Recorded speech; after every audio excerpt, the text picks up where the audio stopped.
நடிகர் விஜய் அவர்களுக்கு மிகப்பெரிய வரவேற்பு இந்த தமிழ்நாட்டு தேர்தலில் கிடைத்திருப்பது நாம் தெரிகின்றது. குறிப்பாக இளைஞர்கள் வாக்களித்திருக்கிறார்கள் அவருக்கு. ஒரு தனிநபருக்கு இவ்வளோ பெரிய வரவேற்பு என்பது யாரும் எதிர்பார்க்கல. ஒரு வியக்கத்தக்க ஒரு செய்தி தான்.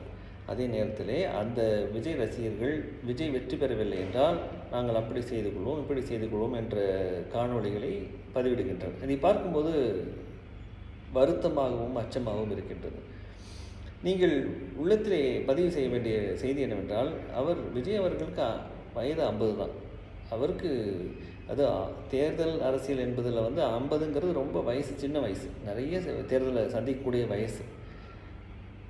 இது விஜய் அவர்களுக்கு முதல் தேர்தல் என்பதை நீங்கள் உள்ளத்தில் கொள்ள வேண்டும்.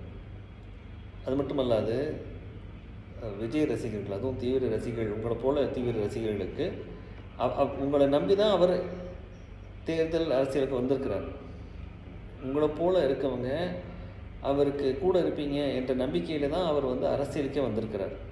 அப்போ எதிர்கால அரசியல், எதிர்கால தேர்தல்களுக்கு விஜய்க்கு உங்களுடைய உழைப்பும் ஆதரவும் தேவைப்படுகின்றது. அப்போ நீங்கள் நல்லா இருந்தால் தான் உங்கள் தலைவர் விஜய் நல்லா இருப்பார்.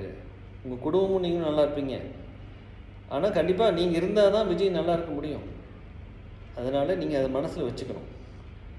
தேர்தல் அரசு வெற்றி என்பது மட்டுமே அரசியல் வெற்றி அல்ல. மாபெரும் தலைவர், கர்ம வீரர் காமராஜர் கூட தேர்தலில் தோற்றுருக்கார். ஆக இதை உள்ளத்தில் கொண்டு இந்த தேர்தல் முடிவுகள் வரும் பொழுது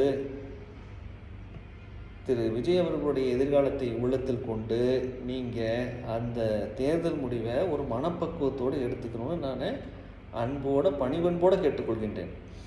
அப்படி உங்களுக்கு தேர்தல் முடிவு நல்லா வரலைன்னா நீங்கள் உடனடியாக என்ன பண்ணணும், அடுத்த தேர்தலுக்கான வேலையை ஆரம்பிச்சிடணும். அதுதான் உங்களுக்கும் திரு விஜய் அவர்களுக்கும் நீங்கள் செய்யக்கூடிய நல்ல காரியம்.